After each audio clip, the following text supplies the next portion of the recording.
আল্লাহর দরবারে তো টাকার কোনো দাম নাই, আল্লাহ নারাজ হয়েছে। আমি আজকে দেখছিলাম সালমান এক জায়গায় বলছে যে কোরআনে তেমন কোনো সমস্যা নাই। তার মানে আপনি চিন্তা করেন কোন লেভেল পর্যন্ত চলে গিয়েছেন, কাকে কার ভুল ধরা কার সঠিক করা পর্যন্ত হাত চলে গিয়েছে। এই সালমান রহমান পরে একটা কি কাজ করতো জানেন, উনি সব ব্যবসায়ীদেরকে ব্ল্যাকমেইল করতো।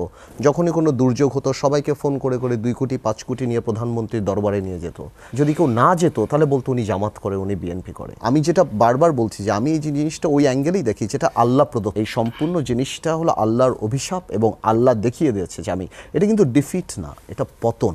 আজকে আমাদের দেখা উচিত যে সালমান রহমান একটা মুরগির খোপও পেল না পালানোর জন্য, তার যে লক্ষ কোটি টাকা, তার একটা পরিচিত লোক নাই যে বসবে, এবং আইনজীবীও কিন্তু তার পক্ষে যাই নাই। এবং আপনি লুক এট দ্য হেট্রেড, মানুষ কিভাবে সেখানে গিয়ে ডিম মারছে, স্যান্ডেল মারছে, ওনার সন্তানরা এগুলি দেখছে না।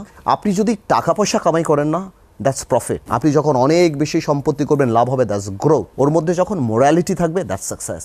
এর আগে ভুয়া প্যারাসিটামল বিক্রি করেছে, এবং এরপর এদেরকে যতই গালিগালাজ করতাম আমরা দেখতাম যে এই যে বেসিক বাচ্চু বা এই আপনার এই যে ব্যাবের সভাপতি নজরুল সাহেব 15 বছর ধরে, তো উনি যেভাবে এই দেশকে ব্ল্যাকমেইল করেছে, উনি যেভাবে পলে প্রশাসনকে ব্যবহার করেছে, এবং এগুলি দিয়ে কি করেছে, এই টাকাগুলি বিদেশে পাচার করেছে, টাকাগুলি নষ্ট করেছে। ওনাদের সন্তানরা বিভিন্ন ইন্ডিয়ান ওই ডিজাইনার টেইলার নায়ক নায়িকা এদেরকে নিয়ে এসে অনুষ্ঠান করেছেন, এবং বিভিন্ন খরচ, এমন না কোনো প্রোডাক্টিভ কাজ করেছেন বা বিদেশি কিছু করেছেন।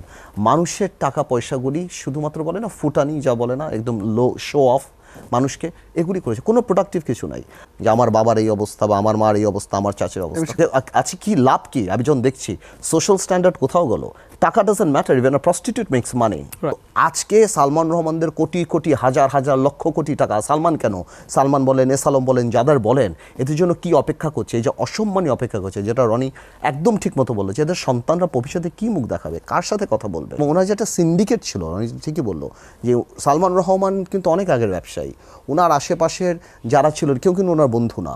উনি ছোট ছোট কিছু লোক বের করতেন শেয়ার মার্কেট কেলেঙ্কারির জন্য, ছোট ছোট, এই যে মনে করেন চোরাই গাড়ির ব্যবসায়ী আছে কিছু, তারপর আরও কিছু দালাল আছে, এদেরকে দিয়ে উনি ওই কোম্পানি, সিক কোম্পানিগুলি এনে এটাকে ফুলিয়ে ফাঁপিয়ে ওগুলি দিয়ে শেয়ার মার্কেটে দিয়ে আনফর্চুনেট দ্যাট সালমান রহমান বা দরবেশ উনি সব ব্যবসায়ীকে পার্সোনালি বলে দিত যে আপনি এটা বলবেন, আপনি এটা বলবেন, আপনি প্রশংসা করবেন, আপনি এটা করবেন।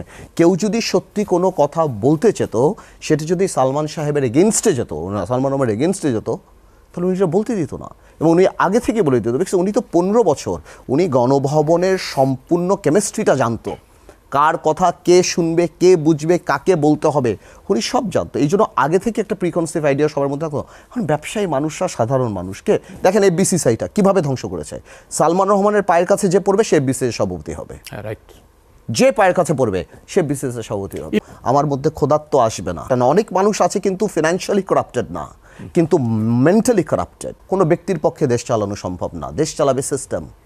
আমার মানসিকতা থাকতে হবে, if I am the prime minister of the country, I have to pick up people who are more intelligent than I am. I may be politically qualified. So আমার চেয়ে বুদ্ধিমান ব্যক্তি আমার ক্যাবিনেটে থাকবে, সো দ্যাট আমি ইচ্ছা করলেও আমি করতে পারবো না।